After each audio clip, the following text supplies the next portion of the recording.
자, 이제 사람의 유전 문제 풀이 나가보도록 하겠습니다. 일단 선생님이 나눠준 문제 한 번씩 풀어봤나요? 한 번씩 풀어본 사람들은 우리가 다인자 유전, 단일인자 유전, 뭐 가계도 해석, 그 다음에 DNA 상대량을 다루는 문제들이 나오는구나 라고 한 번씩 봤을 거예요. 그러면 이렇게 어려워 보이는 문제들을 어떤 식으로 접근하면 좋은지 한번 선생님이랑 해보도록 하겠습니다. 자, 먼저 유전 용어에 대한 개념을 먼저 복습해보고 가보도록 할게요.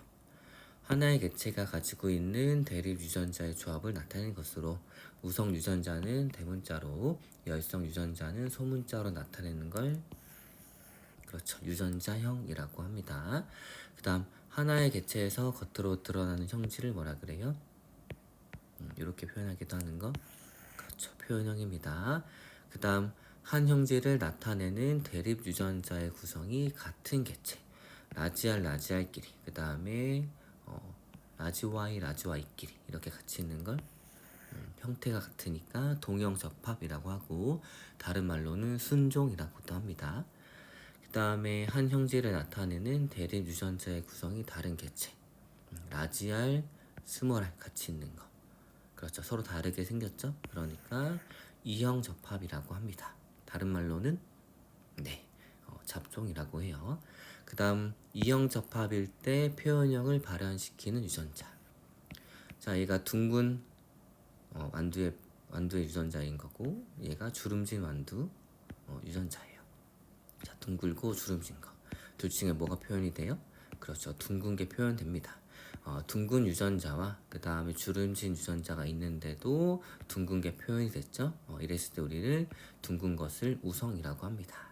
그래서 이형 접합일 때 표현형을 발현시키는 유전자를 우성이라고 하고, 분명히 둥근 유전자와 주름진 유전자가 같이 있는데 얘만 표현이 되고 이 주름진 건 표현이 안 됐죠. 그래서 잡종일 때 표현이 안 되는 유전자를 열성이라고 합니다. 그래서 이형 접합일 때 표현형을 발현시키지 못하는 유전자를 열성이라고 해요. 자, 그 다음에 유전자들이 어떻게 존재할 수 있냐면, A에 대한 유전자와 B에 대한 유전자가 같은 염색체 위에 존재할 수 있습니다. 이랬을 때 A 유전자와 B 유전자가 같은 염색체 위에 있으니까 A와 B는 서로 연관되어 있다라고 얘기를 해줍니다. 자, 그런데 R에 대한 유전자와 Y에 대한 유전자가 서로 다른 염색체 위에 있어요. 서로 다른 상동 염색체 위에 있습니다. 그랬을 때 우리는 뭐라고 표현하냐면 R과 Y는 서로 독립되어 있다라고 표현을 해줍니다. 됐나요? 자, 그러면 이제 상염색체 유전 복습해 보도록 할게요. 단일 인자 유전, 단일 대립 유전, 즉 대립 유전자의 종류가 두 가지인 게 있어요. 자, 단일 인자 유전은 이렇게 두 쌍에 의해 가지고 어떤 형질이 결정이 되는데, 여기에 들어가는 유전자의 종류가 두 가지입니다. 그리고 복대립 유전은 그쵸, 여기에 들어갈 수 있는 유전자의 종류가 세 가지 이상이에요.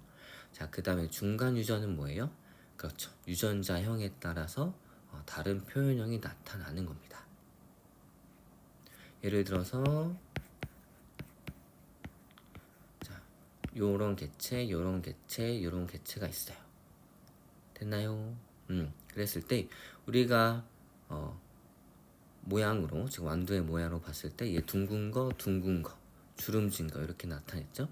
자, 그런데 중간 유전이라고 하면 얘랑 얘 표현형이 다 다르다는 얘기입니다. 그 다음에 다인자 유전, 하나의 형질이 여러 대립 유전자에 의해서 결정이 되는 유전입니다. 그 다음에 상염색체는 남녀 공통으로 가지고 있는 염색체니까 성별에 상관없이 동일한 비율로 나타나게 됩니다. 그 다음 성염색체 유전 볼게요. 자, 사람의 경우 남성은 XY, 여성은 XX인 거고, 어떤 문제에 따라서는 어떤 동물들이 주어질 수도 있는데, 그 동물들의 성이 어떻게 결정이 되는지는 문제의 조건에 나타나 있을 거예요. 그 다음에 X 염색체 위에 있는 유전자들도 있을 거고 Y 염색체 위에 있는 유전자들도 있을 겁니다. 그 다음에 성에 따라서 서로 다른 성 염색체들을 가지고 있기 때문에 성에 따라 다른 비율로 나타나게 됩니다. 그 다음에 마찬가지로 독립이거나 연관인 유전자들이 존재하고 이런 것들 있죠? 이런 것들이 다 성염색체 위에 있는 유전 문제로 나올 수도 있다는 얘기입니다. 됐나요? 자, 그러면 이제 우리가 문제 표현에 따른 유전을 구분해 보도록 할게요. 여러분들이 유전 문제를 풀게 되면 이런 표현들이 이런 유전을 의미하는구나 라고 알면 좀 편합니다. 예를 들어서 유전자마다 유전자형마다 표현형이 다르다 라는 얘기가 있습니다. 여기 형이라고 추가해주면 좋을 것 같아요. 유전자형마다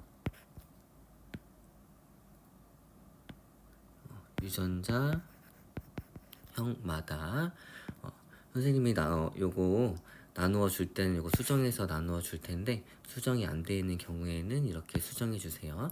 유전자형마다 표현형이 다르다 라는 문구가 나와 있습니다. 이런 경우에는 중간 유전으로 생각을 하면 됩니다. 됐나요? 즉 얘랑 얘 유전자형이 다르니까 서로 다른 표현형을 나타낸다는 거예요. 만약에 우열이 뚜렷하다면 그렇죠. 얘랑 얘 두 가지 표현형만 나오겠지만 중간 유전의 경우에는 유전자형마다 표현형이 다르므로 하나, 둘, 세 가지의 표현형이 나옵니다. 그래서 어떤 문제를 봤을 때 유전자형마다 표현형이 다르다라고 이런 문장이 나오면 중간 유전이구나라고 생각을 해주면 됩니다. 그리고 한 쌍의 대립 유전자에 의해서 결정이 되며 주어진 유전자가 즉 여기에 들어갈 수 있는 유전자가 세 가지 이상일 때는 그렇죠. 복대립 유전이라고 생각을 해주면 됩니다. 자, 그 다음에 어떤 표현이 또 나오냐면 대문자의 수에 따라서면 표현형이 결정이 된다라는 문장이 나오면 얘는 다인자 유전이다 라고 생각을 해주면 됩니다. 그러니까 요런 개체가 있고 요런 개체가 있어요. 그랬을 때 대문자의 개수만 표현형을 결정을 하니까 얘도 대문자 3개, 얘도 대문자 3개 같은 표현형을 나타낸다는 겁니다. 이랬을 때 얘를 다인자 유전이라고 생각을 하면 되는구나 라고 결정을 해주면 됩니다. 자, 이제 사람의 유전 문제 접근 방법에 대해서 알아보도록 하겠습니다.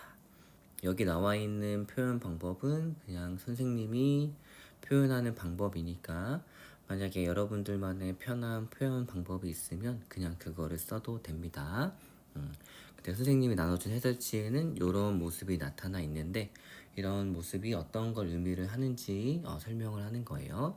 일단 한 개체에 존재하는 유전자형을 아래의 그림처럼 간단하게 표현을 할 겁니다. A라는 유전자, 그 다음에 BD, 그 다음에 EF가 있는데 A는 독립되어 있고 BD는 서로 같이 있으니까 연관되어 있고 EF도 연관되어 있습니다. 그 다음에 A와 BD와 EF는 서로 다른 상동 염색체 위에 있죠. 그래서 얘를 이런 식으로 표현을 합니다. 얘는 염색체를 구분을 하는 거예요. 그래서 A가 있는 염색체와 BD가 있는 염색체, EF가 있는 염색체가 서로 다른 염색체 위에 있고 요 양옆에 있는 거는 같은 대립 유전자죠. 그렇기 때문에 요 둘의 관계가 상동 염색체 관계이다라는 걸 표현을 하는 겁니다. 됐나요? 자, 그러면 단일인자 유전부터 한번 보도록 할게요. 자, 단일인자 유전. 교배가 이루어져 자손이 태어난 상황에서 유전자형의 비를 나타내고 우열이 뚜렷한가 혹은 유전자형에 따라서 표현형이 다른가에 따라서 자손의 표현형의 비를 구합니다. 첫 번째, 한 쌍의 대립 유전자만 다루는 경우를 보도록 할게요. 자, 요 개체와 요 개체가 교배를 합니다. 그랬을 때 자손의 유전자형과 자손이 가지는 표현형의 비를 구해 볼 거예요.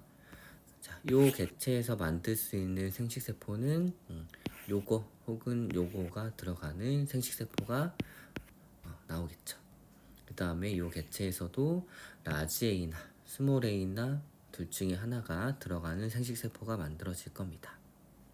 됐나요? 그래서 둘 중에 하나가 생식세포로 들어가고 둘 중에 하나가 생식세포로 들어가서 얘네들이 수정을 해서 어떤 개체가 될 거예요.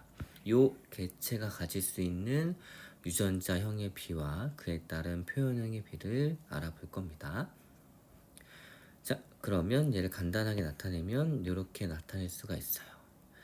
그리고 나서 각각의 유전자형과 그 비를 한번 볼게요. 이렇게 안 나타내도 되고 그냥 이런 식으로 나타내서 해줘도 아무 상관없습니다. 그러니까 여러분들이 요 방법을 쓰던 편한 걸 쓰면 돼요. 자, 그랬을 때 AA, 라지 A, 라지 A가 나타날 수 있는 비율은 요렇게죠. 그러니까 1. 그건 똑같은 방법으로 라지 A, 스몰 A가 나타날 수 있는 방법은 이렇게 두 가지.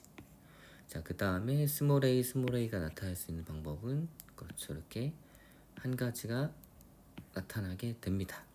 그러면 자손이 가질 수 있는 즉 요 개체들이 교배를 해서 태어나는 요 자손이 가질 수 있는 유전자형의 비는 요게 1대 2대 1의 비율로 나온다는 얘기예요.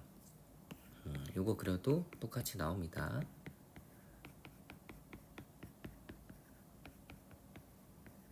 그래서 1대 2대 1이 나옵니다. 자, 그랬을 때 만약에 우열이 뚜렷하라고 했을 때 표현형의 B는 라지 A를 가지면 무조건 라지 A의 표현형이 나오겠죠. 그래서 4개 중에 3개가 라지 A의 표현형이고 1개만 스몰 A의 표현형이 됩니다. 그래서 얘가 3대 1이 나와요. 자, 만약에 어떤 문제를 봤는데 유전자형에 따라서 표현형이 다르다라는 문구가 있습니다. 그랬을 때 얘 따로 생각을 해줘야겠죠. 그래서 1대 2대 1의 비율로 자손의 표현형이 나타나게 됩니다. 됐나요? 자, 그러면 요 개체도 한번 볼게요. 이 개체를 이런 식으로 표현을 했고 얘네들의 유전자형의 비를 즉 요 두 개의 개체가 교배했을 때 태어나는 요 자손의 유전자형의 비를 한번 볼게요. 자, 어떻게 나올까요? 그냥 간단하게 이렇게 써줘도 됩니다.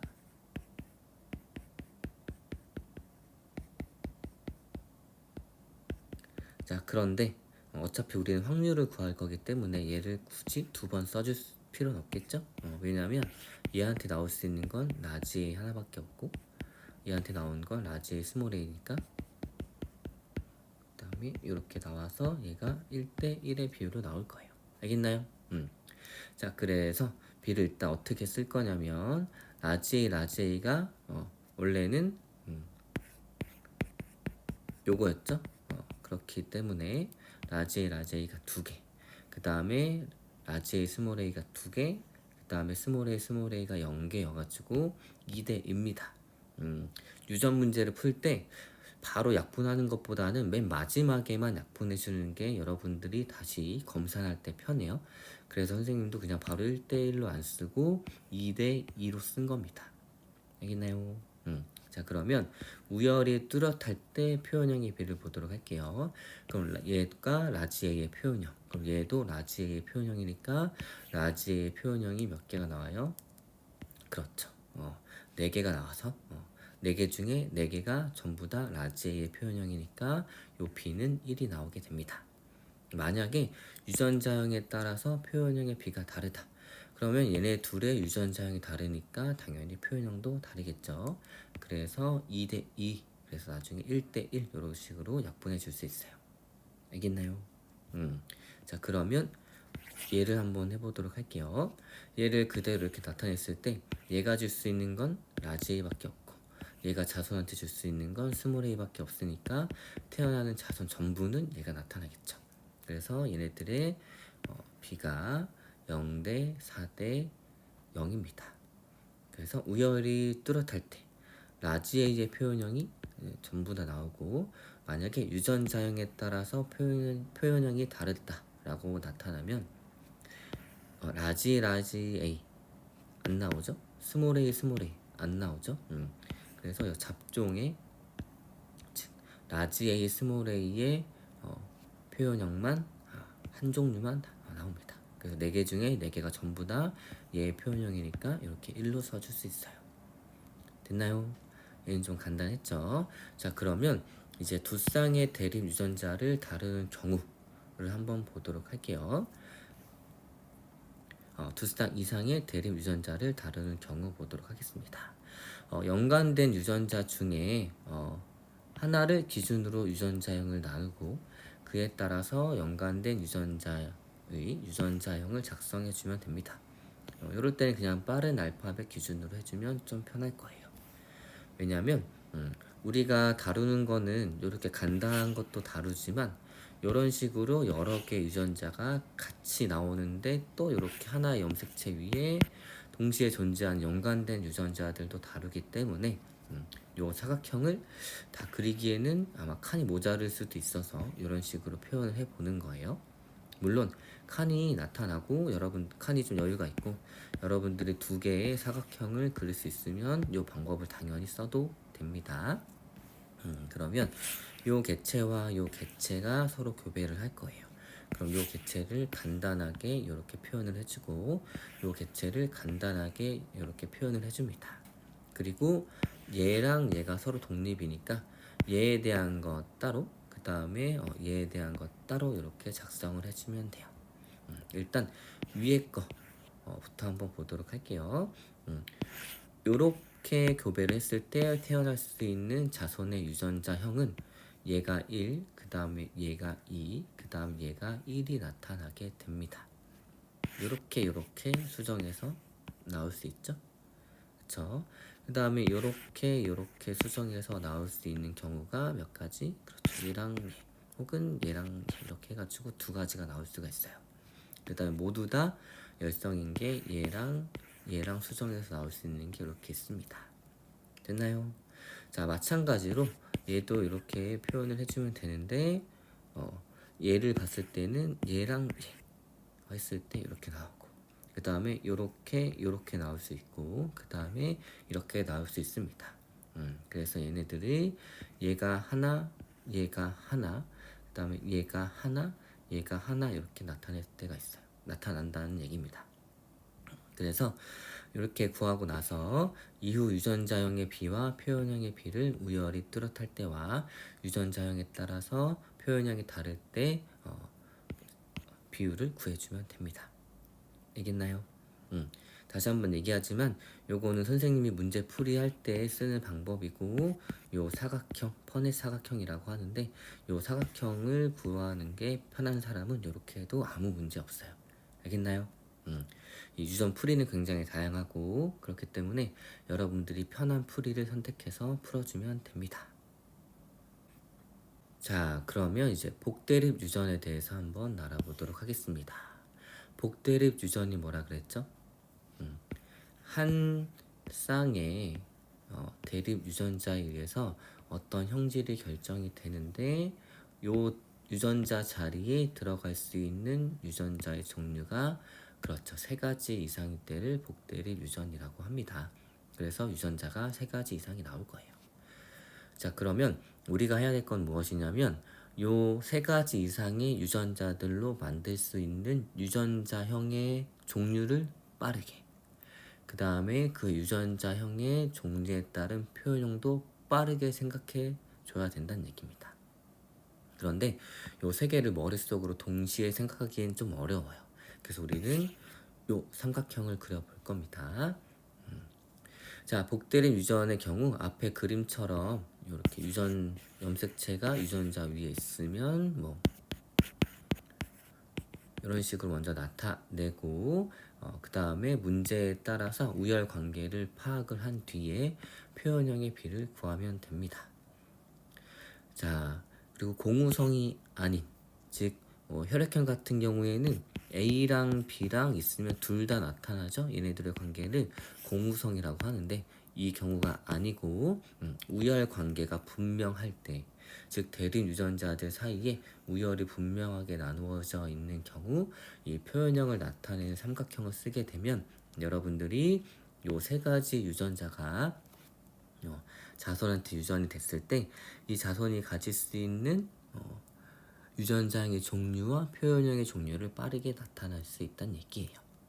예를 들어서 이 FG가 하나의 형질을 결정하는 이제 복대립 유전이라고 해봅시다. 그리고 문제 조건을 뭐 해석을 했더니 이들의 우열 관계가 E가 가장 우성이고 G가 가장 열성이고 그 사이에 껴있는 게 F라고 합시다. 이게 무슨 말이냐면 E가 F보다 우성이니까 EF라면 그렇죠. E의 표현형이 나타난다는 얘기고 그 다음에 F가 G보다 우성이니까 요런 유전장을 가지면 F의 표현형이 나타난다는 얘기고 그 다음에 얘랑 같이 있는 이 G라면 E에 대한 표현형이 나타난다는 얘기예요. 알겠나요? 자, 그러면 이 FG로 만들 수 있는 유전자형은 전부 어떻게 나타낼까요? 머릿속으로 생각하기 좀 힘들죠? 그래서 이런 삼각형을 그릴 겁니다. 자, 일단 우열을 이렇게 표현을 해요. E가 가장 우성이고 그 다음에 F고 그 다음에 G입니다. 그랬을 때 요 바로 위에는 얘에 대한 동형접합을 이렇게 써줍니다. 됐나요? 그 다음에 E와 F 사이에는 E와 F로 만들어진 얘를 써주고 그 다음에 F와 G 사이 여기에는 F랑 G로 만들 수 있는 FG 유전자를 써줘요. 자, 마지막으로 E, G 사이에는 E와 G로 만들 수 있는 유전자형을 이렇게 써주면 하나, 둘, 셋, 넷, 다섯, 여섯 개 요 세 가지로 만들 수 있는 유전자형을 전부 다 쓸 수 있어요. 됐나요? 전부 다 구할 수 있다는 얘기입니다. 그러면 얘네들을 볼게요. 5를 다 가지고 있죠? 2를 다 가지고 있습니다. 2가 가장 우성이라고 했으니까 얘네들 전부의 표현형은 뭐가 나와요? 그렇죠. 2의 표현형이 나올 거예요. 그 다음에 얘네들은 전부 F를 가지고 있으니까 표현형이 그렇죠. 전부 F가 나올 겁니다. 그 다음에 얘는 가장 열성이 G니까 뭐의 표현형? 그렇죠. G의 표현형이 나올 거예요. 그래서 요 삼각형을 여러분들이 생각할 수 있다면 이 복대립 유전에서 유전자의 종류가 여러 개가 나와도 이 유전자들로 만들 수 있는 모든 유전자형을 구하고 걔네들의 표현형도 굉장히 빠르게 구할 수 있습니다. 알겠나요? 자, 보니까 어때요? 몇 개의 표현형이 나왔어요? 그렇죠. 세 가지 표현형이 나왔죠. 이게 언제 가능하냐면 얘네들의 우열 관계가 확실할 때 이렇게 세 가지 표현형이 나옵니다. 즉 복대립 유전자의 개수와 즉 하나, 둘, 세 개와 그 다음 표현형의 개수 하나, 둘, 세 개가 같으면 세 개씩 같죠? 그럴 때는 우열 관계가 분명하다라고 여러분들이 생각을 또 할 수가 있어야 돼요. 알겠나요? 자, 이제 다인자 유전에 대해서 해보도록 하겠습니다. 다인자 유전 기억나나요? 유전자형 중에 대문자의 개수에 의해서만 결정이 된다라고 문제에 자주 표현이 됩니다. 자, 그랬을 때 어떤 식으로 해야지 이 다인자 유전을 조금 쉽게 접근하면서 문제를 풀지 한번 알아보도록 할게요. 자, 요런 내용들, 글들이 있는데 요 글들을 예시를 통해서 지금 설명해 보도록 하겠습니다. 자, 요 개체와 요런 개체가 있어요. 그런데 다인자 유전이기 때문에 유전자형이 아니라 그 유전자형 중에 대문자의 개수에 의해서만 표현형이 결정이 됩니다. 됐나요? 자, 그래서 얘도 대문자 2개, 그 다음에 요 개체도 대문자 2개니까 같은 표현형이고, 예를 들어서 요런 개체가 있다고 하더라도 얘랑 유전자형은 다르지만 대문자의 개수는 똑같으니까 표현형이 같게 나온다는 얘기예요. 이게 다인자 유전입니다. 자, 그랬을 때 우리가 구해야 할 것은 무엇이냐면 이 두 개체가 교배해서 자손을 낳았을 때 이 자손이 가질 수 있는 표현형의 가지수, 표현형 종류의 가지수랑 특정 표현형이 나올 확률, 이 두 가지를 구할 수 있어야 돼요. 됐나요? 자, 그럼 일단 이걸로 한번 해보도록 할게요. 우리는 대문자의 종류가 중요한 게 아니라 대문자의 개수만 따져주면 됩니다. 그래서 얘네들을 간단하게 표현할 건데 선생님은 이제 어떻게 표현할 거냐면 대문자가 있으면 플러스 1, 대문자가 없으면 0이라고 표현을 할 거예요. 그래서 얘를 플러스 1, 대문자가 있으니까 그 다음에는 소문자 a니까 0, 그 다음에 얘를 플러스 1, 그 다음에 0, 얘도 마찬가지로 플러스 1, 0, 플러스 1, 플러스 1, 그 다음에 얘가 0, 0 이렇게 표현을 할 겁니다. 됐나요? 대문자의 개수가 이 염색체는 0개이다. 대문자의 개수가 이 염색체는 1개이다. 이런 의미입니다. 그러면 이 둘이 교배를 했을 때 나올 수 있는 자손형의 표현형과 그 특정 표현형이 나올 확률을 한번 해보도록 할게요. 일단은 염색체가 간단하니까 얘네들을 통해서 만들 수 있는 생식세포의 종류를 우리가 이 퍼넷 사각형이라고 하죠. 이 사각형을 한번 그려보도록 하겠습니다. 이 개체가 만들 수 있는 생식세포가 가지는 유전자형은 어떤 게 있냐면 이 둘 중에 하나가 들어가고 둘 중에 하나가 들어가니까 얘랑 얘랑 같이 들어가는 경우, 얘랑 얘랑 같이 들어가는 경우, 얘랑 얘랑 같이 들어가는 경우, 얘랑 얘랑 같이 들어가는 경우가 있겠죠. 그래서 라지 A, 라지 B, 라지 A, 스몰 B, 스몰 A, 라지 B, 그 다음에 스몰 A, 스몰 B가 생식세포가 만들어질 수가 있어요. 이렇게 4개. 그러면 얘도 같은 형태니까 똑같이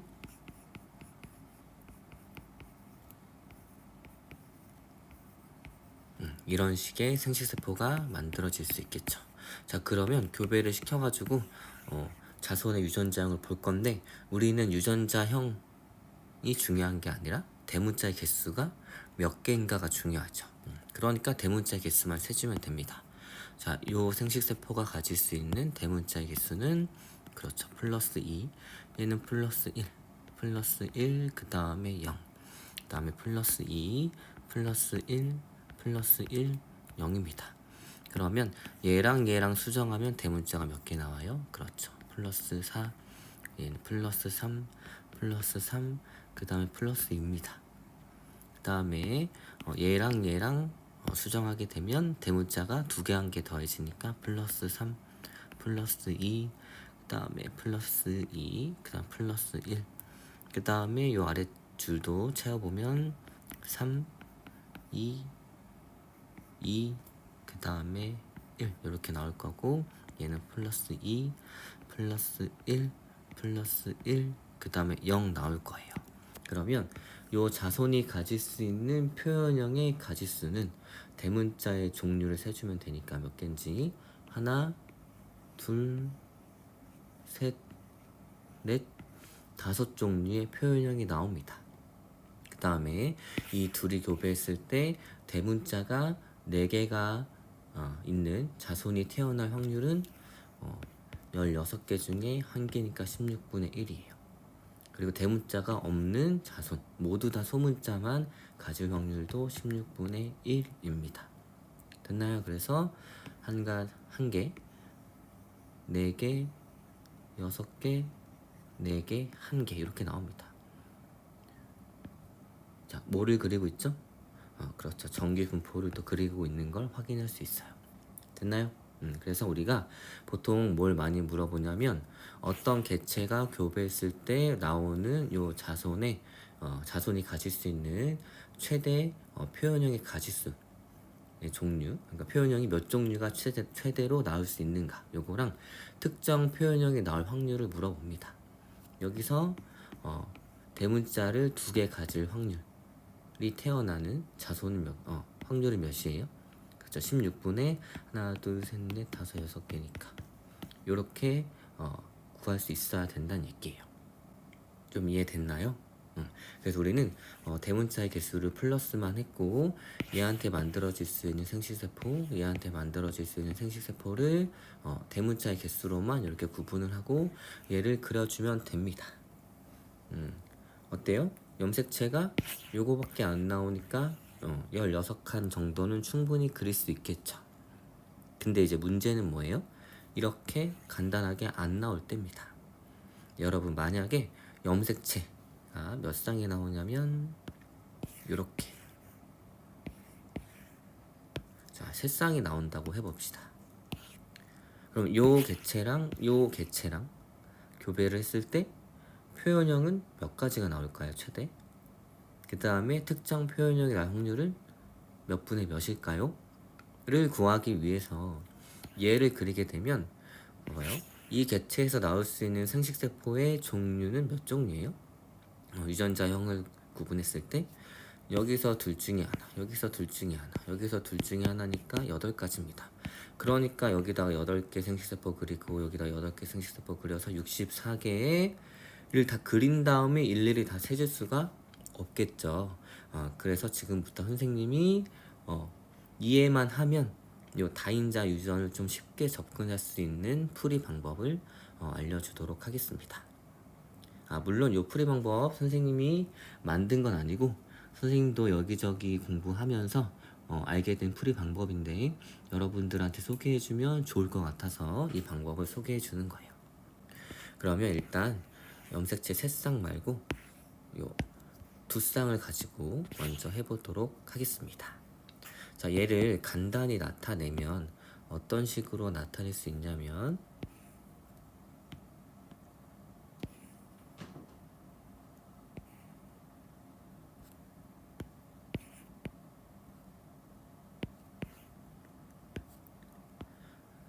자, 원래는 여기다가 유전자형 라지 A, 스몰 a, 라지 B, 스몰 b 이렇게 써야 되는데 우리는 다인자 유전이니까 플러스의 개수만 써주면 된다 그랬죠?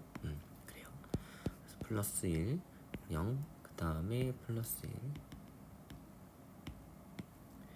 플러스 1, 0, 그 다음 플러스 1, 0입니다. 오른쪽 개체도 마찬가지로 플러스 1, 0, 플러스 1, 0이에요. 됐나요? 자, 그래서 일단 어떻게 할 거냐면 한번 잘 보세요. 일단 이 둘의 개체에서 태어날 수 있는 자손이 가질 수 있는 대문자의 최대치를 먼저 구해볼 거예요. 됐나요? 그럼 몇 개예요? 요거 둘 중에 얘가 들어가면 되고 생식세포에 요거 둘 중에 얘가 들어가면 되고 여기에서도 마찬가지로 요 둘 중에 얘가 생식세포로 들어가고 둘 중에 얘가 생식세포에 들어가게 되고 이 둘이 수정하게 되면 대문자의 최대치가 나오겠죠. 몇 개예요? 여기서 플러스 1, 여기서 플러스 1, 여기서 플러스 1, 여기서 플러스 1이니까 그렇죠. 자손이 가질 수 있는 대문자의 최대치는 플러스 4가 될 겁니다. 됐나요? 좋아요. 자, 그랬을 때 만약에 여기에선 얘가 선택이 돼서 들어가고 여기에선 얘가 선택이 돼서 들어가고 여기에서 얘가 선택이 돼서 들어가고 여기에서는 얘가 선택이 돼서 들어가면 대문자가 몇 개예요? 그렇죠. 한 개가 빠지죠. 4개 중에서 한 개가 빠져서 3개가 나올 겁니다. 이제 이거를 화살표로 나타낼 거예요. 됐나요? 자, 예를 들어서 요거 대신에 이게 선택이 되면 자손의 최대치에서 대문자가 몇 개가 빠져요? 그렇죠. 한 개가 빠집니다. 그래서 요거 대신에 0을 선택을 하면 대문자가 한 개가 빠집니다. 됐나요? 그러면 얘도 마찬가지겠죠. 요거 대신에 얘가 선택이 되면 자손이 가질 수 있는 대문자 개수에서 몇 개가 빠져요? 그렇죠. 한 개가 빠지게 됩니다. 그래서 플러스 1 대신에 0을 선택을 하게 되면 대문자가 한 개 빠지고 그러면 얘도 얘도 마찬가지겠죠.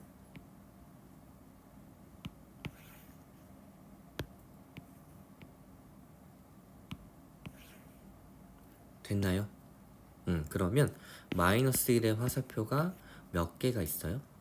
4개가 있습니다. 그러니까 최대치 플러스 4에서 한 번, 두 번, 세 번, 네 번까지 대문자가 빠질 수 있다는 얘기예요. 만약에 여기에서 얘가 들어가고 얘가 들어가고 얘가 들어가고 얘가 들어갔다고 합시다. 그러면 우리 마이너스 1의 화살표를 쓸 수 있는데 몇 개를 쓴 거예요? 그렇죠. 4개 중에 1개의 마이너스 1의 화살표를 쓴 겁니다. 됐나요? 그래서 자손이 가지는 대문자 최대치에서 마이너스 1의 화살표를 하나 쓰니까 플러스 3을 가진 자손이 태어날 수 있겠죠. 됐나요? 만약에 여기에서 0을 선택을 한다. 다른 말로 표현했을 때 마이너스 1의 화살표를 하나 선택을 한다.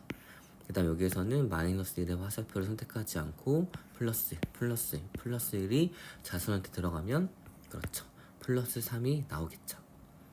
자, 그러면 우리가 선택할 수 있는 마이너스 1의 화살표의 개수가 몇 개예요? 그렇죠. 최대 4개입니다. 그래서 4개 중에 1개를 선택을 해도 되고 4개 중에 2개를 선택해도 되고 4개 중에 3개를 선택해도 되고 4개 중에 4개를 전부 다 선택을 해도 돼요. 맞죠? 모든 경우의 수가 다 들어갈 수 있으니까. 자, 그래서 우리가 선택할 수 있는 마이너스 1의 개수가 몇 개? 4개입니다. 그래서 하나, 둘, 셋, 4개까지 대문자가 빠질 수 있다는 얘기예요. 그래서 4에서 1 빼니까 3이 나오고 플러스 3에서 1 빼니까 플러스 2가 나오고 플러스 2에서 1 빼니까 플러스 1이 나오고 플러스 1에서 1을 또 빼니까 0개를 가질 수 있겠죠. 자손이. 자, 표현형의 종류가 몇 가지 나왔어요? 5가지 나왔습니다. 어때요? 몇 가지 나왔어요? 위에서 봤을 때 하나, 둘, 셋, 넷, 5개 나왔죠. 그래서 요거를 그리지 않아도 이렇게 화살표로 선택을 해서 생각을 해준다면 자손이 가질 수 있는 표현형의 종류의 개수를 우리가 쉽게 5가지라고 구할 수 있다는 얘기예요. 됐나요? 좋아요. 자, 그러면 염색체가 세 쌍이 나왔을 때는 어떤 식으로 해주면 되는지 한번 보도록 하겠습니다. 방식은 똑같아요.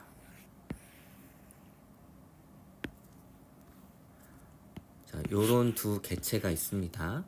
우리가 만약에 요 두 개체를 이런 식으로 표현하면 아까 처음에 설명한 것처럼 64칸을 그려야 돼요. 됐나요? 64칸을 그려야 됩니다. 그러기 힘들죠? 그러니까 요 방식을 써보도록 할게요. 자, 대문자의 개수 표시하면 요 염색체도 대문자가 한 개 있으니까 플러스 1, 얘는 0, 얘도 플러스 1, 그 다음에 0입니다. 위치 똑같이 맞춰줄게요. 여기까지 됐나요? 자, 그랬을 때 얘를 좀 간단히 표현하면 우리가 어떻게 표현할 수 있냐면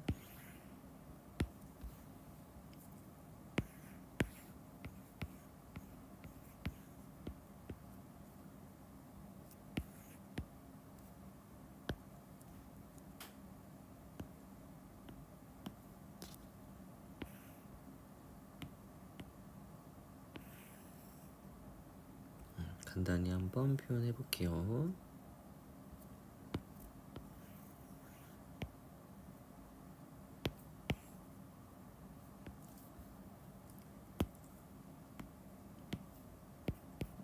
자, 요런 식으로 표현할 수가 있겠죠.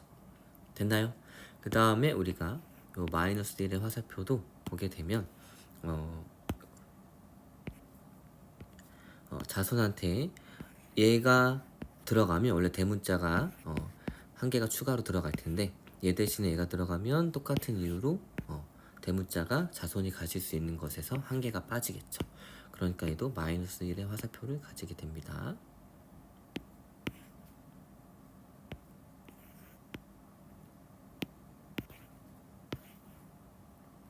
됐나요?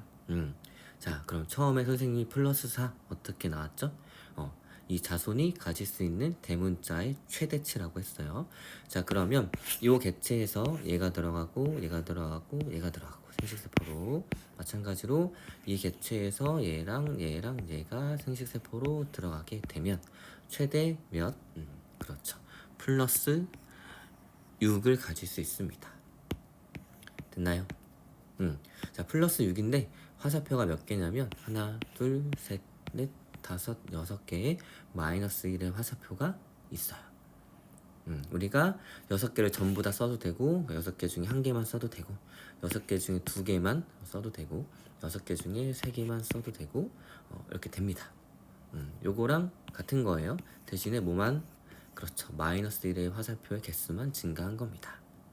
다시 정리하면 요 마이너스 1의 화살표가 들어간다는 얘기는 요 마이너스 1의 화살표가 선택을 한다는 얘기는 자손이 가질 수 있는 대문자의 개수에서 요거 대신에 요게 선택이 되면 대문자가 한 개가 빠진다는 얘기예요. 맞나요? 자, 그러면 요 객체에서 요 염색체가 들어가지 않고 이 염색체가 들어가고 나머지에는 얘랑 얘가 들어가고 그 다음 요 객체에서는 얘랑 얘랑 얘가 들어갔을 때 어때요? 대문자가 6개에서 하나 빠진 5개가 되겠죠. 그래서 마이너스 1의 화살표를 선택한다는 얘기는 대문자가 없는 염색체가 자손한테 전달이 된다는 얘기입니다. 됐나요? 자, 우리가 유전자형을 따지는 건 아니기 때문에 여기 중에서 얘랑 얘랑 얘랑 얘랑 얘랑 얘만 들어가는 결과나 여기 중에서 이렇게 선택이 되고 이렇게 선택이 되고 이렇게 선택이 돼서 들어가는 결과나 플러스 5 똑같다는 얘기예요. 알겠나요? 그리고 우리가 지금 구하는 거는 최대 표현형의 종류 가짓수를 구하기 때문에 뭐 요게 선택이 되던 요거만 선택이 되던 어차피 플러스 5가 나오겠죠? 자, 그 다음에 마이너스 1의 화살표가 2개가 선택이 된다는 얘기는 요 객체에서 얘랑 얘랑 얘가 선택이 돼서 들어가고 요 객체에서도 얘랑 얘랑 얘가 선택이 돼서 들어가서 플러스 4가 가진 자손이 나온다는 얘기예요. 됐나요? 자, 그런데 우리가 마이너스 1을 몇 개 선택할 수 있어요? 최대 6개까지 선택할 수 있습니다. 자, 그래서 화살표가 몇 개? 그렇죠. 6개가 나와요. 하나, 둘, 셋, 넷, 다섯, 6개입니다. 자, 그럼 6에서 1 빼면 몇이에요? 그렇죠. 5, 4, 3, 2, 1. 그 다음 0. 그래가지고 표현형이 최대 몇 가지가 나오냐면 하나, 둘, 셋, 넷, 다섯, 여섯, 7가지가 나온다는 얘기예요. 됐나요? 그래서 우리가 이렇게 화살표를 써주게 되면 요거를 그리지 않고도 표현형의 종류만 물어봤을 때 빠르게 구할 수 있다는 얘기입니다. 됐나요? 자, 그러면 우리가 다인자 유전에서는 주로 이 자손이 가질 수 있는 최대 표현형의 가짓수 그 다음에 그 표현형이 나올 확률을 구해야 한다고 했어요. 맞나요? 그렇다면 이 최대 표현형이 나올 수 있는 확률은 어떻게 구하는지 한번 알아보도록 하겠습니다. 자, 염색체가 색상이 있는 건 좀 복잡하니까 얘를 잠깐 치우고 여기에서 한번 구해보도록 할게요. 됐나요?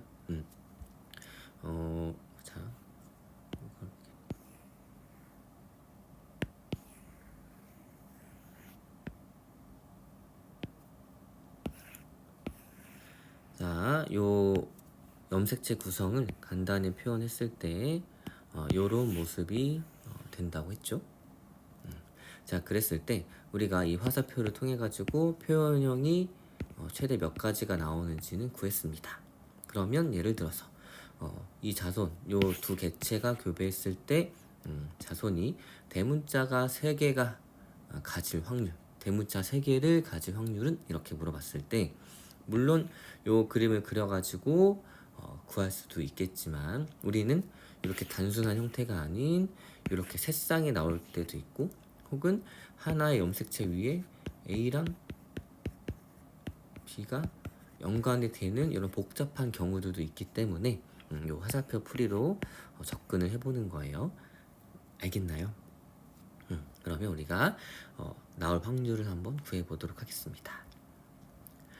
어떤 개체에 요 두 개만 볼게요.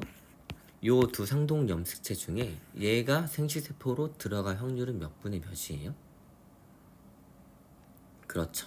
4분의 2니까 2분의 1이 되겠죠. 그래서 요 둘 중에 얘가 들어갈 확률이 2분의 1, 얘가 들어갈 확률이 2분의 1입니다. 얘도 마찬가지로 이 둘 중에 얘가 들어갈 확률이 2분의 1, 얘가 들어갈 확률이 2분의 1이에요. 이 객체에서도 마찬가지겠죠. 그러면 얘를 일단 플러스의 개수로 봤을 때 플러스 1과 0 중에 플러스 1이 선택될 확률이 2분의 1, 0이 선택될 확률이 그렇죠, 2분의 1. 얘가 선택이 돼서 자손한테 들어갈 확률이 2분의 1이고, 둘 중에 얘가 선택이 돼서 자손한테 들어갈 확률이 2분의 1이라는 얘기예요.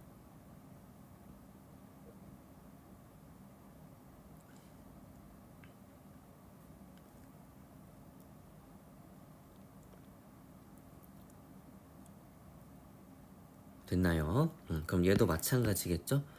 요 둘 중에 얘가 선택이 돼서 자손한테 들어갈 확률이 2분의 1, 얘가 들어갈 확률이 2분의 1입니다.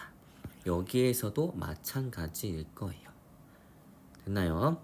그러면 우리 이제 유전자형을 플러스로만 나타냈고, 그럼 이 플러스가 선택될 확률을 이제 다시 뭘로 나타낼 거냐면 마이너스 1의 화살표로 나타낼 거예요. 요 마이너스 1의 의미는 뭐였어요? 요거 대신에 얘가 들어간다는 얘기죠. 자손한테. 자손이 가질 수 있는 대문자 개수 중에 요거 대신에 얘가 선택이 되면 자손이 가질 수 있는 대문자에서 한 개가 빠진다는 얘기입니다. 됐죠? 그러면 이 마이너스 1의 화살표를 쓴다는 얘기는, 얘가 적용이 된다는 얘기는 요거 대신에 얘가 선택이 돼서 들어간다는 얘기고, 그러면 요거 대신에 얘가 자손한테 들어갈 확률이 2분의 1이니까 마이너스 1의 화살표를 여기에서 적용시키려면 확률이 2분의 1이겠죠. 여기까지 됐나요? 자, 그러면 얘도 마찬가지로 여기에서 마이너스 1의 화살표가 선택이 돼서 적용이 될 경우의 확률은 2분의 1. 여기에서도 이 마이너스 1의 화살표가 선택이 돼서 얘 대신에 얘가 자손한테 들어갈 확률이 2분의 1. 여기에서도 2분의 1이 될 거예요. 됐나요? 네, 여기까지 이해했으면 이제 확률을 구해 볼 건데, 즉 마이너스 1의 화살표가 선택이 될 확률이 얘가 2분의 1의 확률로 선택이 된다는 얘기입니다. 선생님이 선택이라고 표현하는 거는 플러스 1 대신에 0을 가진 소문자를 가진 염색체가 자손한테 들어간다는 얘기예요. 됐나요? 그래야지 한 개가 빠지니까. 자, 그러면 이제 우리는 확률을 구할 건데, 이거 한번 보세요. 어떤 자손이 라지 A, 라지 A, 그 다음에 라지 B, 스몰 B, 그다음 이렇게 됐습니다. 대문자 3개죠. 자, 그 다음에 어떤 자손이 라지 A, 스몰 A, 라지 B, 라지 B입니다. 어때요? 대문자 3개죠. 표현형의 종류는 똑같지만 유전자형의 종류는 어때요? 다르죠. 그런데 우리는 요런 자손들까지 다 고려를 해줘야 합니다. 그래서 우리는 뭘 쓸 거냐면 조합을 쓸 거예요. NCR. 자, 이게 어떤 의미냐면 하나, 둘, 셋, 네 자리가 있어요. 그러면 우리가 결국에는 여기가 A 자리고 여기가 B 자리긴 하지만 대문자로만 생각해 주면 어때요? 대문자가 들어갈 확률이 여기에 2분의 1이겠죠. 왜냐면 라지 A나 스몰 A 둘 중에 하나가 들어가고, 여기도 라지 A, 스몰 A 둘 중에 하나가 들어가고, 여기도 라지 B, 스몰 B 중에 하나. 여기도 라지 B, 스몰 b 중에 하나가 들어갔기 때문에 여기에 대문자가 올 확률이 각각 2분의 1이란 얘기입니다. 됐나요? 자, 그러면 둘 중에 하나 들어가고 둘 중에 하나 들어가고 둘 중에 하나 들어가고 둘 중에 하나가 들어갈 텐데 대문자가 3개가 나오는 경우의 수는 어떻게 될까요? 그렇죠. 얘랑 얘랑 다른 경우의 숫자로 세주죠. 그러니까 우리가 조합을 쓰는 겁니다. N, C, R. 됐나요? 4개의 자리 중에 3개가 대문자로 채우는 가지수. 됐어요? 여기까지 됐나요? 근데 여기 한 자리에 대문자가 올 확률이 2분의 1입니다. 그래서 우리는 4개 중에 3자리를 대문자로 채울 건데 그 대문자가 올 확률이 2분의 1이니까 2분의 1의 3승, 나머지 한 자리는 당연히 소문자로 채워지고 그 자리에도 소문자가 올 확률이 2분의 1이겠죠. 맞나요? 얘 어차피 1이잖아요. 그럼 얘를 곱해주면 4C 3의 2분의 1의 4승이 될 겁니다. 됐나요? 자, 그러면 대문자가 3개가 나올 확률이 몇이에요? 4C 3의 2분의 1의 4승이니까 4C 3 어떻게 계산합니까? 4, 3, 2, 3, 2, 1. 그 다음에 2분의 1의 4승. 이렇게 약분되면 16분의 4가 나오겠죠. 어때요? 16개 중에 하나, 둘, 셋, 넷 이렇게 나온다는 얘기예요. 그리고 바로 나누진 마세요. 왜냐면 우리가 한 번 더 검산을 해야 될 필요가 있으니까. 됐나요? 그래서 우리가 조합을 쓸 수 있다는 얘기예요. 자, 다시 돌아와서 이제 우리는 화살표로 할 건데 자, 화살표 했을 때 자, 우리가 마이너스 1의 화살표가 선택이 될 확률이 2분의 1이라고 했습니다. 그럼 우리가 화살표를 총 몇 개를 선택할 수 있어요? 그렇죠. 4개를 선택할 수 있습니다. 그러니까 이 4개 중에 플러스 3이 나오려면 4개 중에 몇 개만? 그렇죠. 마이너스 1의 화살표를 한 개만 선택을 해야 됩니다. 됐나요? 마이너스 1의 화살표를 한 개만 선택을 해야 돼요. 그런데 여기에서 요거 선택하면 자손한테 플러스 3이 나올 거고 여기 중에 요거 선택하면 자손한테 플러스 3이 나오겠죠. 그렇지만 여기에서 요거를 선택하는 해서 플러스 3을 만드는 경우랑 여기에서 요거를 선택을 해서 플러스 3을 만드는 경우가 다른 경우의 숫자이기 때문에 우리는 조합을 쓰는 거예요. 그러면 4개 중에 몇 개? 그렇죠. 한 개만. 무엇을? 마이너스 1의 화살표를. 근데 마이너스 1의 화살표가 나올 확률이 몇 분의 몇? 2분의 1입니다. 그럼 나머지 자리는 뭘로 채워져요? 3개 중에 3개는 자리 된다. 나머지 3개 중에 즉 우리는 마이너스 1의 화살표를 4개를 선택할 수 있는데 그 중에 한 개만 선택을 했고 나머지는 선택을 안 할 거죠. 그렇기 때문에 3개 중에 3개는 모두 다 마이너스 1의 화살표를 선택하지 않을 거예요. 이 마이너스 1의 화살표를 선택하지 않는다는 얘기는 얘가 선택이 된다는 얘기겠죠. 얘가 선택이 될 확률이 2분의 1, 얘가 선택이 될 확률이 2분의 1입니다. 그래서 2분의 1의 확률로 마이너스 1의 화살표를 선택하지 않을 거예요. 됐나요? 요거 계산하면 몇이에요? 얘 어차피 1이죠? 그러니까 4C1 곱하기 2분의 1의 4승입니다. 그럼 얘 몇이에요? 16분의 4. 어때요? 플러스 3, 16분의 4 나왔죠? 좋아요. 자, 우리가 요렇게 나오면 사실은 요거 하나 딱 그려가지고 하면은 표현형의 종류 그 다음에 특정 표현형이 나올 확률을 구할 수 있어요. 그런데 문제는 뭐다? 세 쌍이 나올 때 혹은 그 이상이 나올 때 계산하는 방법입니다. 왜냐면 우리가 64칸을 다 그릴 수가 없어요. 그렇기 때문에 이제 뭘 할 거냐면 이렇게 유전자가 6종류 얘를 그러니까 염색체가 새쌍이 나올 때 어떤 식으로 해야 되는지 한번 보도록 할게요. 자, 요 개체랑 요 개체랑 교배를 했을 때 우리가 표현형이 몇 종류가 나오는지는 방금 설명한 대로 자손이 가질 수 있는 대문자에서 마이너스 1의 화살표를 빼 미안합니다.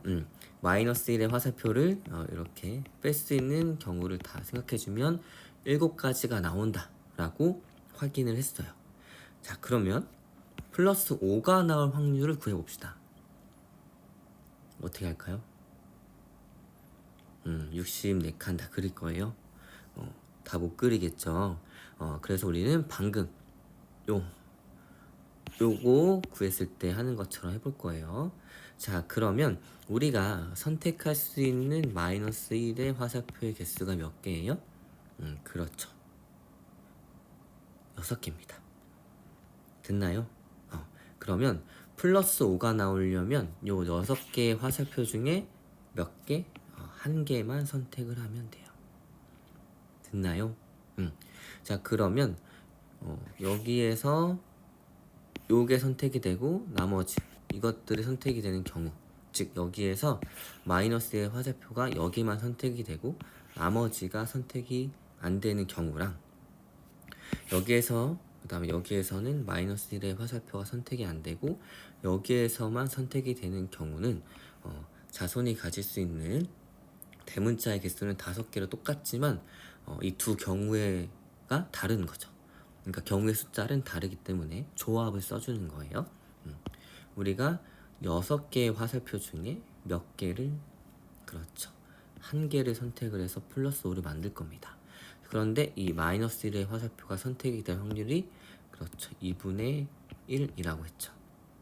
그럼 나머지 5개 중에 5개는 2분의 1의 확률로 이 화살표가 선택이 안 돼야겠죠. 그러니까 6시 1에 2분의 1의 6승이란 얘기입니다. 자, 그래서 우리가 계산을 해보면 64분의 6이 나오게 되는 거예요. 됐나요? 자, 그러면 규칙성 발견했을 텐데 어차피 뒤에 거는 총 화살표의 개수가 이렇게 6승 이렇게 들어가게 됩니다. 그리고 여기에는 내가 선택하고 싶은 마이너스 1의 화살표의 개수만 써주면 돼요. 됐나요? 그래서 총 6개의 화살표 중에 한 개만 선택이 됐는데 그 화살표가 선택될 수 있는 자리가 6개이기 때문에 2분의 1의 6승 요렇게 계산해주면 64분의 6 해가지고 플러스 5가 나올 확률이 64분의 6이 나온다는 얘기예요. 자, 그러면 플러스 3이 나올 확률 구해볼 수 있나요? 어떻게 구해요? 자, 6개 중에 화살표가 3개가 선택이 돼야겠죠? 하나, 둘, 셋. 그러면 2분의 1의 6승 이렇게 구해주면 된다는 얘기입니다. 얘 구해주면 어떻게 돼요? 6, 5, 4, 3, 2, 1 곱하기 64분의 1이니까 이렇게 약분하면 저 64분의 20이 나온다는 얘기예요. 됐나요? 이런 식으로 빠르게 유전자들이 많아도 이 화살표 풀이를 이용하면 빠르게 특정 표현형을 가진 자손의 확률을 구할 수 있다는 얘기입니다. 이 화살표 풀이 이해됐나요?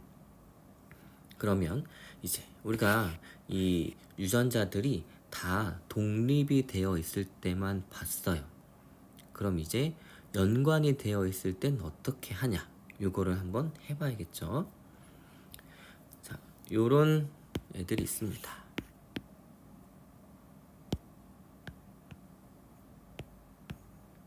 자, 그러면 A와 D 유전자가 연관이 되어 있고 얘는 다인자 유전이라서 대문자만 세주면 돼요. 자, 그럼 얘는 몇이에요? 그렇죠, 플러스 2. 얘는 0. 여기는 플러스 2. 얘는 0이 될 겁니다.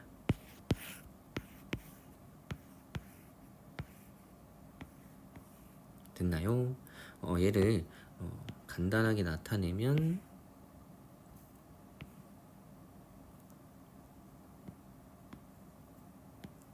이렇게 쓸 수 있다는 얘기예요.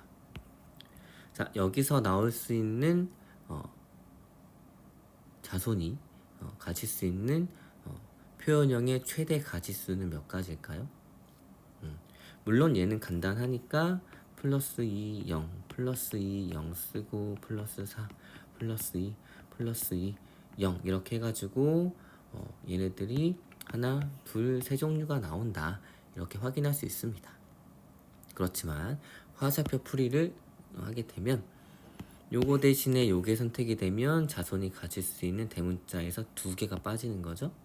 한 번에 두 개가 빠지니까 얘는 마이너스 2, 얘도 마이너스입니다. 자, 그 다음에 자손이 가질 수 있는 최대치는 몇 개예요? 그렇죠. 플러스 4가 될 거예요. 그런데 마이너스 2의 화살표가 몇 개? 두 개입니다. 자, 그럼 4에서 2 빼면 몇? 플러스 2. 그 다음 2에서 2 빼면 0이에요. 됐나요? 그래서 바로 세 종류 이렇게 나온다는 얘기예요. 세 종류. 됐나요? 자, 그러면 플러스 2가 나올 확률 한번 해보도록 하겠습니다. 자, 플러스 2가 나올 확률은 몇이에요? 그렇죠. 둘 중에 아무거나 마이너스 2의 화살표가 한 개만 선택이 되면 되겠죠. 그래서 마이너스 2 화살표를 선택하는 게 두 가지가 있는데 두 자리가 거기에서 한 개만 선택이 될 거고 마이너스 2의 화살표가 선택이 된 확률이 2분의 1입니다. 그런데 나머지 한 자리는 또 마이너스 2의 화살표를 쓰면 안 되니까 이렇게 할 수 있어요. 그러면 2C1에 2분의 1에 2승이 됩니다. 그러면 몇이에요? 그렇죠. 4분의 2 해가지고 얘를 바로 구할 수 있다는 얘기예요. 이렇게 유전자의 구성이 단순할 때 상동 염색체가 한 쌍이 나올 때는 뭐 이렇게 해도 쉽게 빠르게 구할 수 있습니다. 그렇지만 우리가 이 마이너스 2의 화살표, 마이너스 1의 화살표를 이 방법을 배우는 거는 이렇게 단순하게 안 나왔을 때, 이렇게 나왔을 때, 혹은 뭐 염색체가 세 쌍이 나오는데 또 연관이 되어 있는 경우 이런 것들도 있겠죠. 이런 경우에 좀 더 빠르게 이 확률과 표현형의 가지수를 구하기 위해서예요. 알겠나요? 물론 여기에서도 보면 표현형이 세 종류가 나왔는데 1대 2대 1 그래서 정기 분포를 또 그리는 거 볼 수가 있습니다. 자, 이 화살표 풀이가 이해가 됐으면 어떻게 접근을 하는지 이제 학습지 요 9페이지를 보면서 한번 좀 더 복잡한 경우에는 어떤 식으로 접근을 해야 되는지 알아보도록 할게요. 자, 이제 다인자 유전의 경우 한번 볼게요. 앞의 방법처럼 교배 상황을 정리한다는 게 요런 염색체 유전자 구성이 있으면 요렇게 정리를 해준다는 얘기입니다. 그 다음에 각 염색체 위에 있는 유전자를 표시한 후에 대문자의 개수를 확인합니다. 다인자 유전이기 때문에 우리는 대문자의 개수만 중요하게 생각해주면 돼요. 유전자의 종류가 아닌 대문자의 개수로 자손의 표현형이 정해지기 때문입니다. 그 다음에 한 개체에서 각 상동 염색체가 생식세포로 나누어져 들어갈 때 대문자의 개수 변화를 화살표로 표시를 합니다. 요거예요. 여기는 대문자가 2개, 요런 개체니까 얘를 나타내면 대문자가 2개, 대문자가 0개입니다. 그래서 요거 대신에 요게 선택이 되면 자손한테서 대문자 2개가 빠진 애가 나온다는 얘기입니다. 요 내용이에요. 그 다음에 대문자의 개수 변화를 감소하는 방향으로 잡으면 편합니다. 가장 큰 수에서 한두 개씩만 빼주면 되기 때문이에요. 그리고 그래서 자손이 받을 수 있는 가장 많은 대문자의 개수를 먼저 구하면 편합니다. 그리고 각 상동 염색체가 생식세포로 들어갈 확률이 2분의 1이에요. 요게 생식세포로 들어갈 확률이 2분의 1, 요게 들어갈 확률이 2분의 1입니다. 이게 들어갈 확률이 2분의 1, 이게 들어갈 확률이 2분의 1. 즉 자손한테서 요 두 개 중에 플러스 2가 들어갈 확률이 2분의 1, 0개가 들어갈 확률이 2분의 1. 이게 무슨 말이에요? 마이너스 2의 화살표, 요거 대신에 요게 선택이 돼서 자손한테서 대문자가 2개가 빠질 확률이 2분의 1이란 얘기입니다. 그것을 우리는 화살표로 표현을 했죠. 됐나요? 자, 우리가 앞선 거는 굉장히 단순하고 간단하게 된 것들을 구했는데 요거 한번 보세요. 이런 경우에 복잡하죠. 유전자가 연관이 되어 있으면서도 형태가 다릅니다. 맞죠? 이런 경우에 화살표로 풀이를 하면 빠르게 쉽게 구할 수 있다는 얘기예요. 됐나요? 한번 그럼 해보도록 할게요. 자, 예를 들어서 유전자형이 다 잡종인 애들이 있습니다. 그런데 연관과 독립을 표현했을 때 이런 식으로 되어 있는 거예요. 가에는 라지 A, 라지 D, 그 다음에 스몰 a, 스몰 d가 각각 하나의 염색체 위에 있고 B는 독립적으로 있고 나에는 같은 종이니까 A와 D가 연관이 되어 있으면 당연히 A와 D가 연관이 되어 있는데 형태가 다르죠. 얘는 라지 A, 스몰 D, 얘는 스몰 a, 라지 d가 연관이고 마찬가지로 같은 개체니까 B가 독립입니다. 같은 개체, 같은 종이니까 B가 독립입니다. 됐나요? 자, 얘를 간단하게 이런 식으로 유전자만 표현을 했고, 근데 사실은 우리가 필요한 거는 대문자의 개수일 뿐이죠. 그래서 대문자가 플러스 2, 0, 플러스 1, 0, 그 다음에 얘는 대문자가 한 개씩 있으니까 플러스 1, 플러스 1, 그 다음에 플러스 1, 0이 0을 이렇게 써주면 됩니다. 됐나요? 자, 그랬을 때 얘를 유전자형에 따라서 나누고 표현형을 보게 되면 요렇게 자손이 요거랑 요거랑 가지고 가질 때 최대 들어갈 수 있는 게 3개.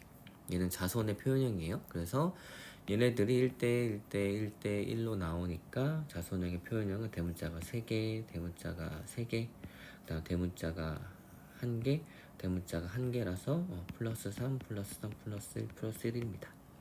그 다음에 B는 독립이니까 B 따로 생각해주면 얘네들이 자손한테 1대 2대 1의 비율로 나오고 표현형은 플러스 2, 플러스 1, 플러스 0이 나온다는 얘기입니다. 물론 화살표 풀이 말고 여기에서 나올 수 있는 생식세포가 가지는 플러스의 종류, 여기에서 나올 수 있는 생식세포가 가지는 플러스의 종류를 다 한 다음에 퍼넷 사각형을 그려줘도 돼요.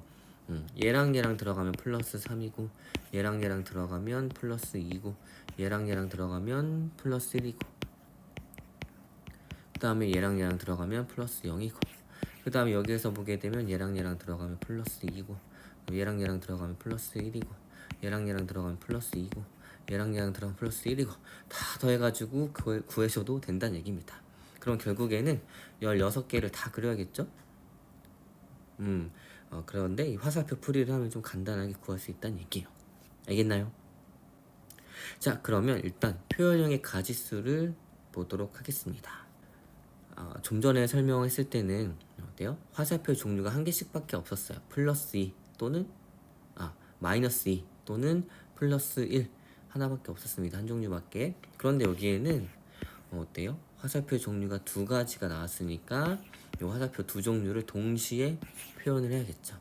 그래서 표현형의 가지수를 파악을 해보도록 하겠습니다.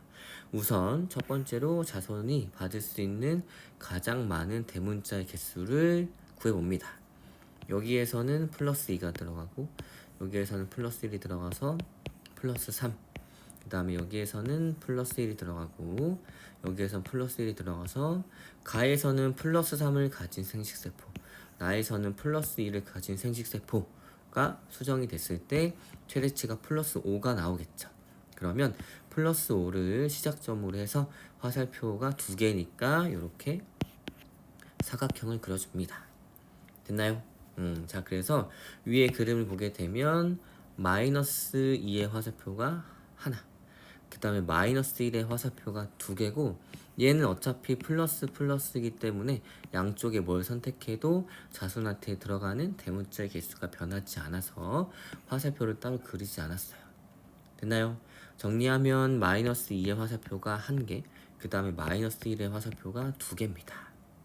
그럼 얘를 어떤 식으로 표현하냐면 이런 식으로 하면 좋아요. 자, 자손이 가질 수 있는 최대치가 플러스 5입니다. 자, 그랬을 때 어떤 경우가 있냐면 마이너스 2 화살표 하나만 선택이 될 때가 있을 거예요. 이게 어떤 거냐면 우리가 이렇게 세 가지 선택할 수 있는데 요거 하나만 선택이 되는 경우가 있을 겁니다. 이거는 요거 대신에 요게 자손한테 들어갔고 그 다음에 요거 대신에는 요거 여기에서는 요게 들어갔다는 얘기예요. 알겠나요? 자손이 최대 5개의 대문자를 가질 수 있는데 여기에서 요거에 들어간 애가 수정이 되게 되면 마이너스 2가 빠진다는 얘기입니다. 자, 그래서 5개에서 2개가 빠진 3개가 나올 수가 있어요. 됐나요? 또 어떤 경우가 있냐면 여기에서는 마이너스 2의 화살표가 선택이 안 되고 즉 요거 대신에 요게 그대로 선택이 되고 요 둘 중에 마이너스 1 화살표만 한 개만 선택이 될 때가 있어요. 그랬을 때 5개에서 한 개만 선택이 돼서 플러스 4가 나올 수 있겠죠. 혹은 마이너스 2의 화살표를 선택하지 않고 마이너스 1의 화살표 2개만 선택이 돼서 플러스 3이 나올 수 있습니다. 됐나요? 그런데 또 어떤 경우가 있어요? 그렇죠. 마이너스 2의 화살표 한 번, 그 다음 마이너스 1의 화살표 한 번 선택이 돼서 플러스 2가 나올 수가 있고 마이너스 2의 화살표 하나, 그 다음에 마이너스 1의 화살표가 2개 선택이 돼서 플러스 1이 나올 수 있다는 얘기입니다. 그래서 하나, 둘, 셋, 넷, 5종류의 표현형이 나온다는 얘기예요. 됐나요? 자, 그래서 이와 같이 표현형을 사각형으로 그려지게 되면 이런 식으로 5가지의 세로선의 개수 5가지가 나온다는 얘기입니다. 됐나요? 자, 그래서 다시 정리를 하면 이 문제 풀 때는 이런 식으로 풀고 화살표의 종류가 맨 처음 설명한 대로 마이너스 1의 종류 3개 밖에 안 나오고 시작점이 5라면 이런 식으로 4가지의 표현형이 나온다는 얘기고 만약에 화살표의 종류가 3종류 마이너스 1, 마이너스 2, 마이너스 3까지 나온다. 그러면 2종류의 화살표를 이용해서 먼저 계산한 뒤에 나머지 1개의 화살표를 적용시켜주면 됩니다. 예를 들어서 플러스 7이 시작점이고 마이너스 2의 화살표가 1개, 마이너스 1의 화살표가 2개, 마이너스 3의 화살표도 1개가 나왔어요. 그러면 그림처럼 마이너스 2 화살표와 마이너스 1 화살표를 먼저 한 뒤 그 나온 표현형에다가 마이너스 3의 화살표를 적용시켜 줍니다. 자, 시작점이 플러스 7이고 얘를 2개를 먼저 적용을 시켜보면 똑같이 요 사각형을 그리게 되면 7, 6, 5, 4, 3이 나오고 여기에 마이너스 3의 화살표를 각각 적용해 봅니다. 그러면 얘네들이 추가로 나오게 돼요. 됐나요? 단 주의할 점은 요게 선택될 확률이 2분의 1이므로 얘가 마이너스 3의 화살표가 적용되지 않는 경우와 적용된 표현형의 종류를 모두 고려해야 합니다. 그래서 얘랑 동시에 고려하면 이렇게 되기 때문에 8가지가 나온다라고 쓸 수가 있다는 얘기입니다. 알겠나요? 2종류가 보통 많이 나오고 2종류 화살표 할 때는 이런 식으로 적용시키고 3종류까지 나왔다. 그럼 2종류 먼저 적용시키고 각각의 경우에다가 나머지 화살표를 또 적용을 시켜보면 추가로 표현형이 나온다는 얘기입니다. 그래서 표현형의 종류만 따지면 요걸 합쳐주면 요렇게 8가지가 나온다는 얘기예요. 됐나요? 자, 그러면 요 두 개체가 교배했을 때 플러스 2가 나올 확률, 플러스 4가 나올 확률, 플러스 3이 나올 확률 이거를 구해봐야겠죠. 됐나요? 물론 얘를 사각형으로 그려줘도 됩니다. 이 방법이 조금 복잡하면 그렇지만 여러분들이 좀 더 복잡하고 어려운 염색체 구성을 가지면 가질수록 사각형 그리기가 조금 애매해질 수가 있어요. 그랬을 때는 이 화살표 풀이를 기억을 해주면 좋을 것 같아요. 알겠나요? 자, 그러면 이제 표현형이 나올 확률을 한번 알아보도록 하겠습니다. 아까랑 똑같은 개체예요. 그래서 이런 식으로 간단하게 표현해가지고 우리가 화살표 그 다음에 자손이 가질 수 있는 대문자의 최대치를 먼저 구해주면 됩니다. 옛날 앞에 있는 거 그대로 가지고 온 거예요.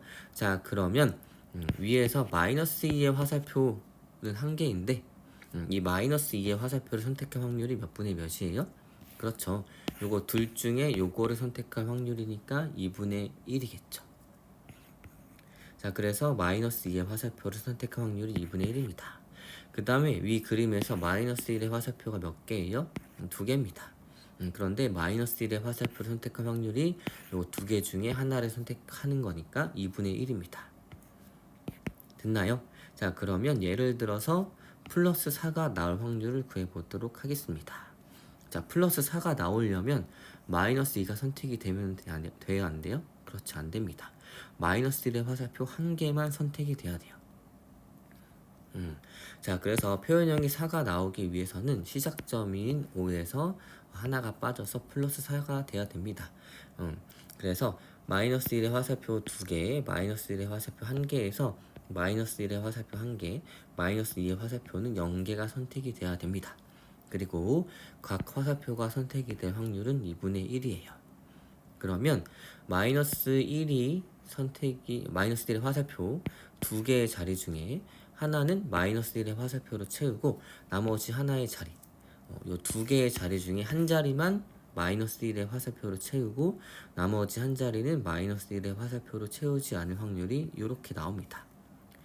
자, 마이너스 1의 화살표 자리가 두 자리였죠? 두 자리 중에 한 자리만 선택을 해서 2분의 1의 확률로 마이너스 1의 화살표를 넣을 거고 나머지 한 자리 중에 한 자리를 선택을 해서 2분의 1의 확률로 마이너스 1의 화살표를 넣지 않을 거예요.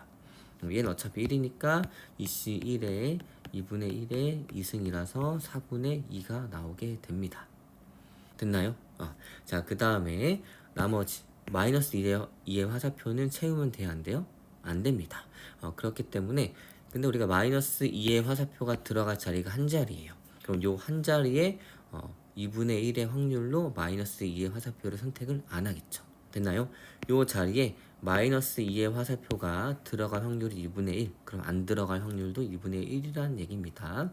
그래서 마이너스 2의 화살표 한 개의 자리 중에 마이너스 2의 화살표를 채우지 않을 확률은 한 개 중에 아무것도 선택을 하지 않고 2분의 1의 확률로 걔를 넣는다는 얘기예요.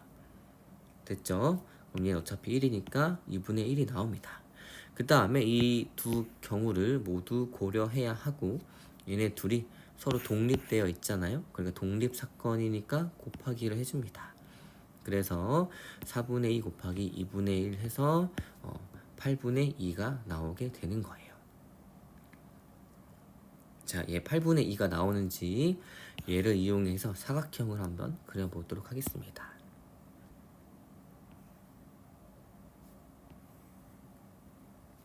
자, 일단 가 개체가 만들 수 있는 생식세포는 플러스가 몇 개? 이렇게 선택이 되면 플러스 3. 그 다음에 요렇게 선택이 되면 그렇죠. 플러스 2. 그 다음에 요렇게 선택이 되면 플러스 1. 그 다음에 요렇게 선택이 되면 0. 그 다음에 나 세포가 나에서 나올 수 있는 생식세포가 가지는 대문자 기수는 요렇게 선택이 되면 플러스 2. 그 다음에 요렇게 선택이 되면 그렇죠. 플러스 1. 그 다음에 요렇게 선택이 되면 플러스 2. 그 다음에 요렇게 선택이 되면 플러스 1. 물론 확률을 구하고 경우의 숫자를 구할 거기 때문에 요거를 한 줄만 써줘도 되지만 선생님은 여러분들이 이해하기 쉽게 이걸 다 써놨어요. 자, 그러면 여기에서 우리가 뭐가 나올 확률을 찾았죠? 그렇죠. 플러스 4가 나올 확률을 찾았었습니다. 그럼 더해주세요. 5, 4, 3, 2, 4, 3, 2, 1, 5, 4, 3, 1, 4, 3, 2, 1 이렇게 됐습니다. 그럼 총 몇 개가 나왔어요? 16개 중에 플러스 4는 몇 개인지 찾아봅시다. 약분하면 4분의 1이죠? 자, 하나, 둘, 셋, 4개 찾았네요. 16분의 4에서 4분의 1이 그대로 나왔어요. 그래서 이 화살표 풀이가 조금 너무 어렵다 하면 어느 정도까지 해주면 되냐면 얘를 그대로 대문자로 표현을 해주고 그 다음에 여기서 만들 수 있는 생식세포의 종류를 쭉 써준 다음에 얘네들을 각각 교배해가지고 써주면 헷갈리지 않을 수 있어요. 만약에 이 화살표 풀이가 좀 이해가 어렵다 하면 일단은 이렇게 해줘도 어차피 정답은 나오게 됩니다. 대신에 시간이 좀 더 오래 걸릴 수도 있다는 얘기죠. 됐나요? 자, 그래서 이 총 정리를 해보면 만약에 마이너스 1의 화살표가 n개가 나오고 마이너스 2의 화살표가 k개가 있다고 하면 특정 표현형이 나오기 위해서 마이너스 1의 화살표를 a개, 마이너스 2의 화살표를 b개를 선택을 해야 된다면 특정 표현형이 나올 확률은 다음과 같습니다. 첫 번째, 자, 마이너스 1의 화살표가 들어갈 n개의 자리 중에 a개는 마이너스 1의 화살표를 나머지 자리에 있는 화살표를 채우지 않을 확률은 요렇게 되겠죠?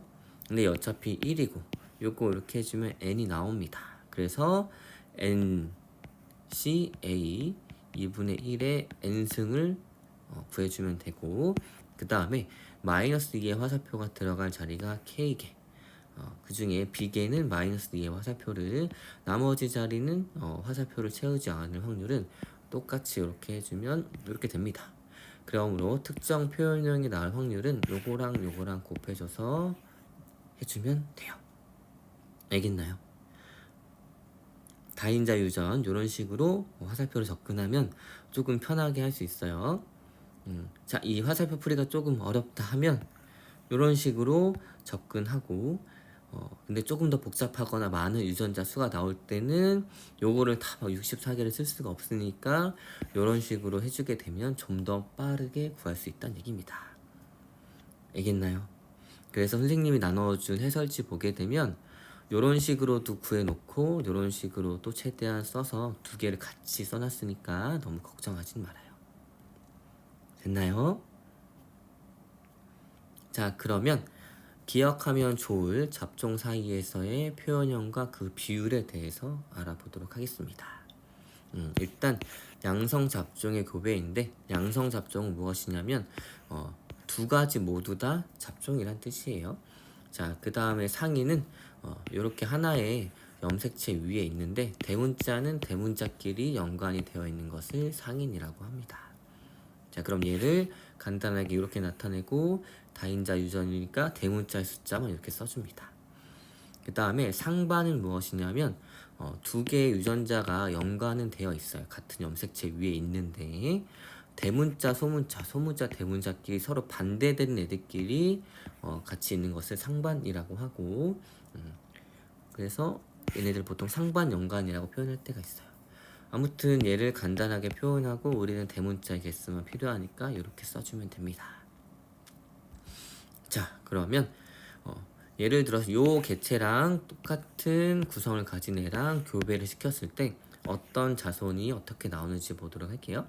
자, 그러면 여기에서 만들어질 수 있는 생식세포가 0 플러스 2, 0 플러스 2겠죠. 똑같은 구성을 가진 애들끼리 교배를 하는 거니까. 그러면 자손은 표현형의 종류가 1대 2대 1의 비율로 세 종류가 정규 분포를 그리면서 나오게 됩니다. 됐죠? 자, 그럼 만약에 요 개체와 요 개체가 교배를 하게 되면 여기서 나올 수 있는 생식세포는 요거 아니면 요거 둘 중에 하나. 그 다음 여기에서 어차피 플러스 1 한 종류만 나오죠? 플러스 1을 사실 이렇게 두 개 써주고 해줘도 되지만 어차피 확률을 구할 땐 똑같다는 얘기입니다. 그래서 몇 종류? 두 종류가 1대 1의 비율로 나오고 만약에 얘랑 똑같은 애랑 교배를 한다면 어차피 플러스 1 플러스 1이니까 플러스 2 한 종류만 나온다는 얘기예요. 됐나요? 자, 그러면 이제 삼성 잡종에 대해서 보도록 하겠습니다. 삼성 잡종은 이렇게 세 개가 다 잡종인 거를 얘기를 합니다. 그러면 어떤 경우가 있냐면 두 개의 유전자는 이렇게 같은 염색체 위에 있고 하나만 독립일 수가 있고 또 어떤 경우가 있냐면 세 개의 유전자가 다 하나의 염색체 위에 존재할 수도 있어요. 됐나요?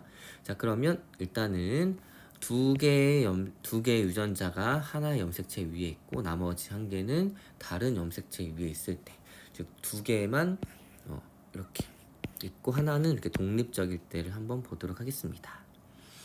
자, 상인인데 하나가 독립이에요. 그 다음에 다 잡종이죠.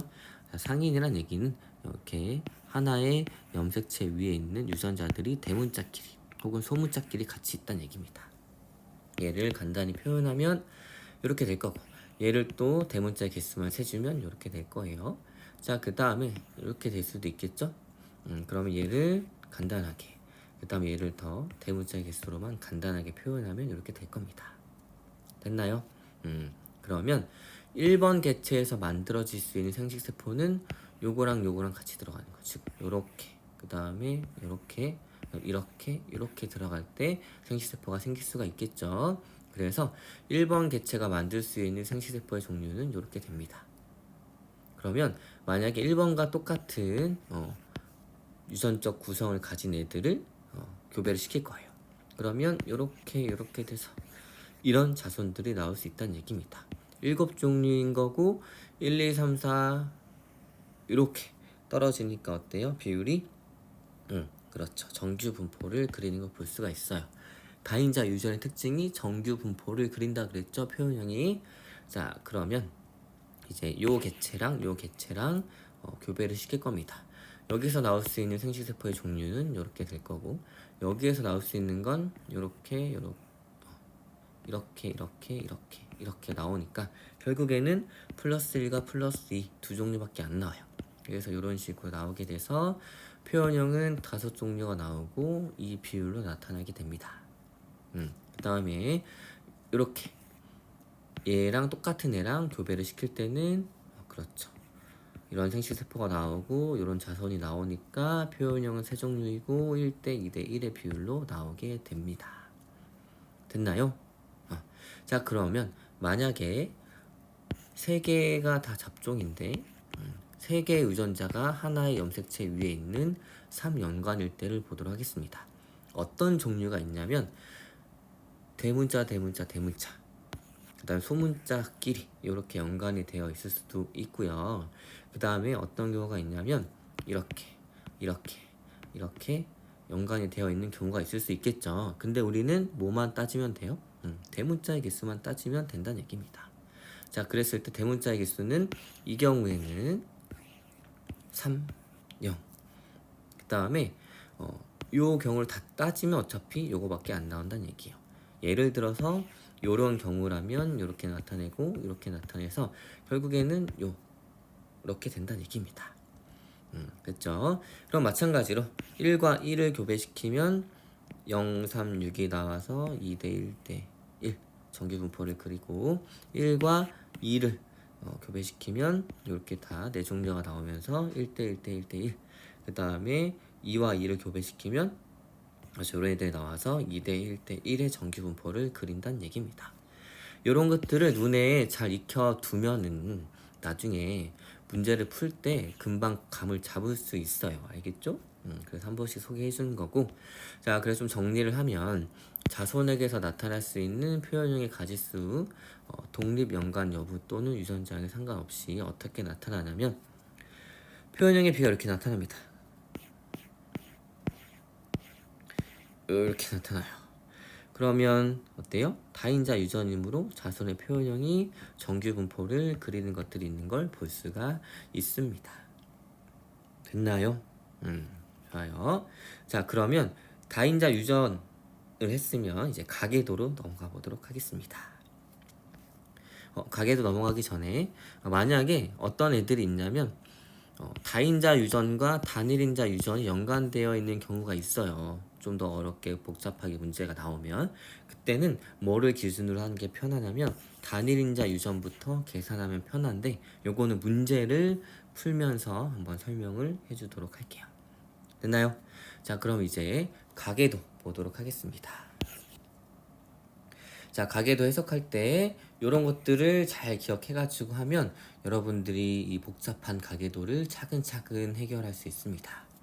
자, 일단 뭘 먼저 확인하냐면 특정 형질이 우성인지 열성인지 요거를 파악해주고, 그 다음에 상염색체 위에 있는지, 성염색체 위에 있는지 판단을 해주면 됩니다.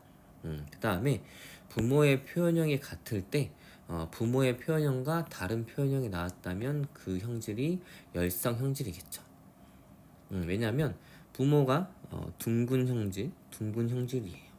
그런데 갑자기 주름진 형질이 나왔습니다. 결국엔 이 둘한테서 태어난 자손이기 때문에 이 주름진 유전자는 적어도 둘 중에 하나는 가지고 있어야 돼요. 맞죠? 그러면 둘 중에 하나는 주름진 유전자를 하나는 적어도 가지고 있는데 표현형이 뭐예요? 둥근 거죠. 그러니까 잡종의 표현형이 우성이고 그리고 숨겨져 있던 형질이 열성이니까 이 주름진 게 열성이란 얘기입니다. 됐나요?